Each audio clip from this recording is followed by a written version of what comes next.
It may constitute as the biggest fall from grace ever in sneaker culture history.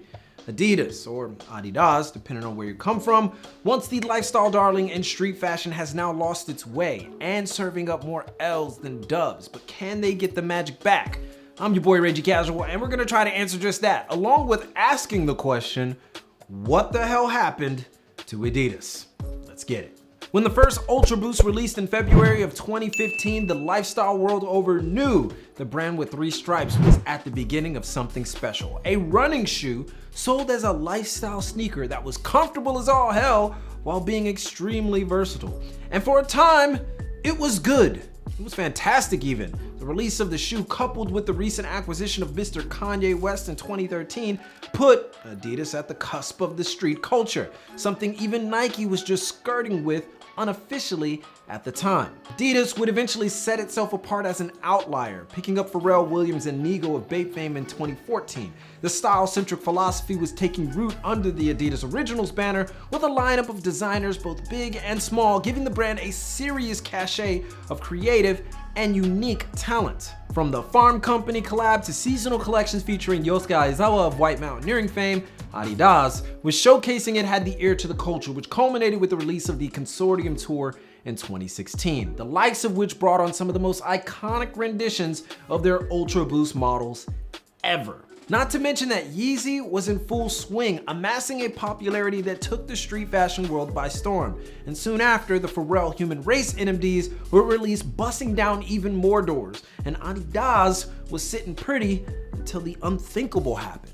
People just became hip to the fact that that was all they had in the tank. While certainly popular, the Ultra Boost and its cousin the NMD were the only properties that people were really interested in besides Yeezy. Sure, Adidas had a cachet of bona fide classics like the Stan Smiths and the Superstars, which were doing well at the time admittedly, but all the other properties and new ideas were often duds and didn't spark the imagination at all.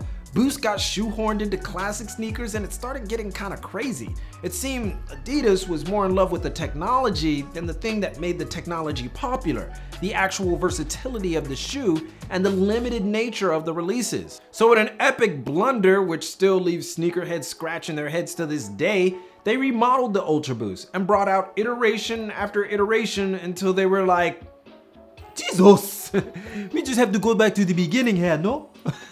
And eventually they released the OG version, hoping to rekindle the magic, but that ultimately did not work. Like any good thing in excess, you simply get tired of it. Even ice cream, and that stuff is delicious, but delectable snacks aside, make no mistake, the Ultra Boost was the boost, if you will, for Adidas for a near 3-year stretch, but it has since become an afterthought due to oversaturation, and no amount of Bape collabs that should have happened years ago, honestly, can help it now.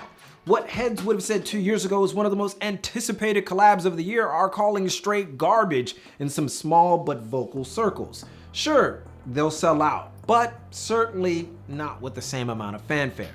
And Adidas is making the same mistake with the Human Race line, putting out iteration after iteration of the same shoe, variations of them or hybrids. And the community is beginning to see through all of that as well.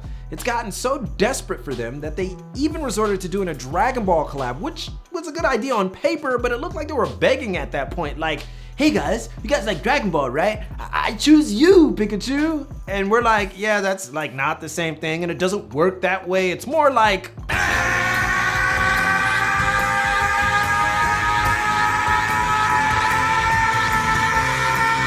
for about 10 minutes, and then we wait until next week, which is probably a filler episode.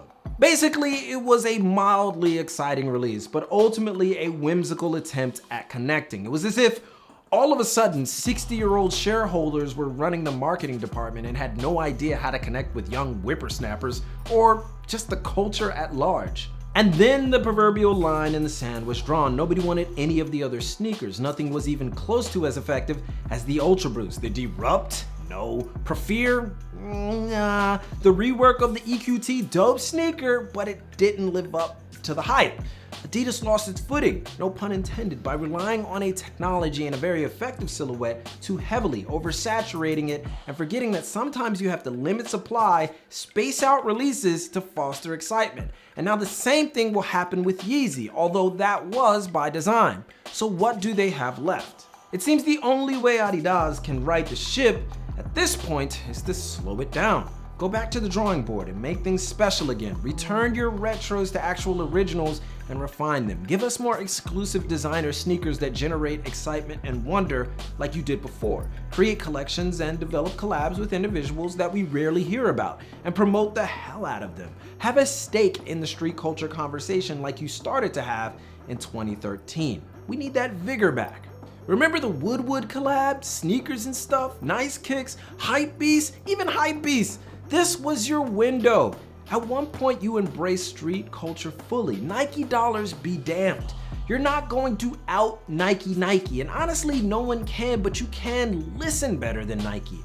And that's what the Consortium Tour was all about. We saw you trying to connect, and it was beyond giving us the big names like Pharrell and Kanye. Give us that community stuff that let us know you were listening, and then maybe you'll capture that magic again. Maybe. Because Nike is killing it right now. They're just throwing dollars at everything. But we still believe in you because we need variety. So we'll wait. And that's it for this week's edition of WTH. But you can keep the conversation going in the comments. And don't forget to give a thumbs up if you like this video. And follow your boy on Instagram at Reggie Casual and the Casual Official at thecasual.co. そしてまだやっていないなら subscribe 忘れないように. If you haven't already, don't forget to subscribe. But most importantly, keep it locked right here for all of your info on international street fashion and culture from Tokyo. It's your boy, and keep it casual. よろしくお願いします. I'll see you guys in a minute. Yeah, get it together, Adidas.